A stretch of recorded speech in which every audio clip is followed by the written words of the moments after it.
আসসালামু আলাইকুম ওরহমতুল্লাহি ওবরাকাতু। ইন্নাল হামদুলিল্লাহ ওয়াসসালাতু ওয়াসসালামু আলা রাসূলিল্লাহ।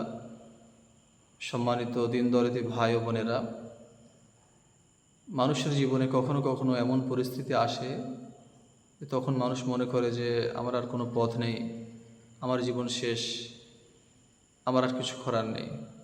কিন্তু না, মানুষের জীবনে সমস্যা যত বড়ই হোক, আল্লাহ রাব্বুল জালালের রহমত তার চেয়ে অনেক বেশি, অনেক বেশি।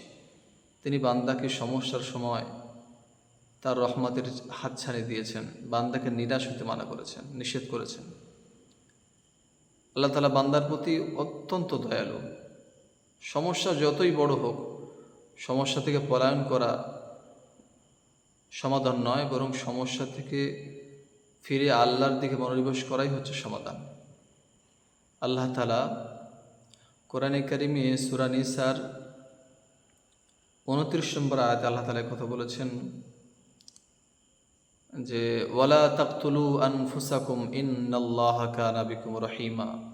তোমরা নিজেদের জীবনকে বরবাদ করে দিও না, আত্মহত্যা করো না, সুসাইড করো না।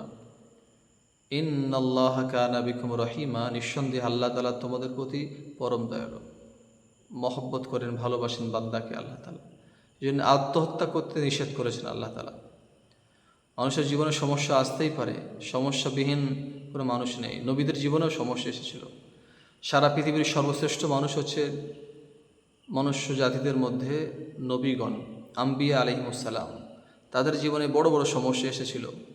তারপরে সাহাবা, অনেক বড় বড় সমস্যা এসেছিল। তারপরে তারা আল্লাহর রহমত থেকে নিরাশ হননি। গারে সৌরে যখন আল্লাহ নবী মক্কা থেকে হিজরত করে মদিনায় রওনা হয়েছেন, তখন কাফেররা ধাওয়া করেছে, জানতে পেরেছে। তো নবীজি সাহাবী রসুল হজরতে সৈয়দনা আবু বকর সিদ্দিক রাদিয়াল্লাহু আনহুকে নিয়ে গারে সৌরে তিনি আত্মগোপন করে আছেন। এমত অবস্থায় কাফেররা খুঁজতে খুঁজতে সেই জায়গায় এসে গেছে, সেই নিশানায় এসে পৌঁছেছে। তো হজরতে আবু বকর সিদ্দিক রাদিয়াল্লাহু আনহু তিনি পায়ের আওয়াজ পেয়েছেন, বুঝতে পেরেছেন যে কাফেররা কাছাকাছি এসে গেছে। তো তিনি বলছেন, ইয়া রাসূলুল্লাহ, কি হবে এবার?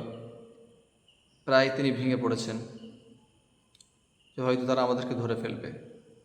তো সেই মুহূর্তেও নবী আকরম সাল্লাল্লাহু আলাইহি ওয়াসাল্লাম তিনি আল্লাহর রহমত থেকে নিরাশ হননি। তিনি বলেছেন, লা তাহজান, লা তাহজান, ইন্নাল্লাহা মা'ানা। ভয় পেও না বন্ধু, আল্লাহ তাআলা, নিশ্চয়ই আল্লাহ তাআলা আমাদের সাথে আছে। ভয় পেও না, দুশ্চিন্তাগ্রস্ত হয়েও না, নিশ্চিত আল্লাহ তাআলা আমাদের সাথে আছেন। আর এটাই আল্লাহ তাআলা কোরআনে কারিমে অন্যত্র বলেছেন। সূরা জুমার আয়াত নম্বর 36-37 আল্লাহ তাআলা কথা বলেছেন, আলাইসাল্লাহু বিকাফিন আবদা। আচ্ছা, আল্লাহ তাআলা কি তার বান্দার জন্য যথেষ্ট নন? সমস্যা তিনি মেটাতে পারবেন না? তিনি বান্দার হাজার প্রয়োজন পূরণ করতে পারবেন না? এহেন পরিস্থিতিতেও আল্লাহ নবী আল্লাহর রহমত থেকে নিরাশ হননি। নবীজির এই কথা, এই কর্ম আমাদের জন্য শিক্ষা, উপদেশ, আমাদের জীবনকে গড়ার, যে যত বড় সমস্যা আসুক আল্লাহর রহমত থেকে নিরাশ হওয়া যাবে না। সমস্যা থেকে পলায়ন করা সমস্যার সমাধান নয়। সমস্যা আসলেই নিজের জীবনকে বরবাদ করে দেওয়া, আত্মহত্যা করা, এটা কোশ্চিনকালেও সমাধান হতে পারে না। বরং জীবনকে আরও পুনরায় গঠন করার স্বপ্ন দেখা, আল্লাহর দিকে ফিরে আসাই হচ্ছে বড় সমাধান। তারপরে আল্লাহ তাআলা বলছেন, ওমা ইয়াহদিল্লাহু ফামা লাহু মিন মুদিল। আল্লাহ যাকে হেদায়েত দান করবেন, আল্লাহ যাকে পথ প্রদর্শন করবেন, তার কোনো গুমরাহকারী থাকে না। অতএব আল্লাহর দিকে মনোনিবেশ করতে হবে। এই কথাগুলো, এই কোরআনের আয়াতগুলো এটাই প্রমাণ বহন করছে, এটাই ইঙ্গিত করছে যে আল্লাহর দিকে মনোনিবেশ করুন, আল্লাহই পথ দেখাবেন। তারপরে আল্লাহ তাআলা এই সূরা জুমারের 53 নম্বর আয়াতে আল্লাহ তাআলা বলেছেন, কুল ইয়া ইবাদিয়াল্লাযীনা আসরাফু আলা আনফুসিহিম লা তাকনাতু মির রাহমাতিল্লাহ। হে নবী, আপনি বলুন ওই সমস্ত বান্দাদেরকে, আমার ওই সমস্ত বান্দাদেরকে, বান্দার সমস্যার সময় হয়েছে, বান্দার সমস্যার সম্মুখীন হয়েছে, কঠিন পরিস্থিতির সম্মুখীন হয়েছে, তার এই সময় হয়েছে, এই পরিস্থিতিতেও আল্লাহ তাআলা বান্দাকে রহমতের হাতছানি দিয়েছেন।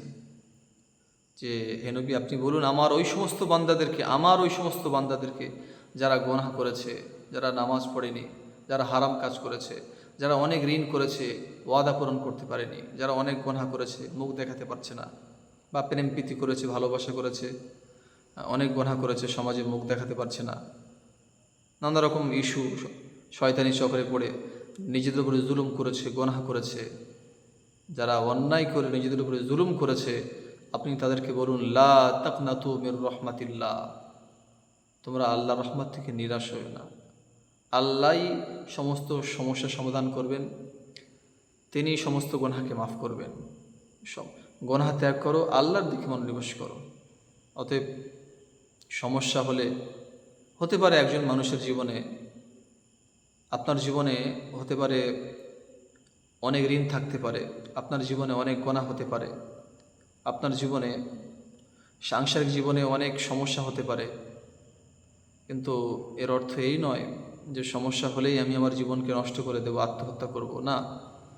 সমস্যা থেকে পলায়ন করা কখনো সমস্যার সমাধান নয়, বরং সমস্যা হলে আল্লাহর দিকে মনোনিবেশ করাই হচ্ছে বড় সমাধান। আল্লাহর দিকে রুজু করা, আল্লাহর দিকে ফিরে আসাই হচ্ছে সমাধান। সম্মানিত দর্শকবৃন্দ, আর যারা কঠিন পরিস্থিতি আসার পরে যারা আত্মহত্যা করার চিন্তা ভাবনা করে, তাদের জন্য নবীজির এই কথা অবশ্যই স্মরণে রাখার দরকার।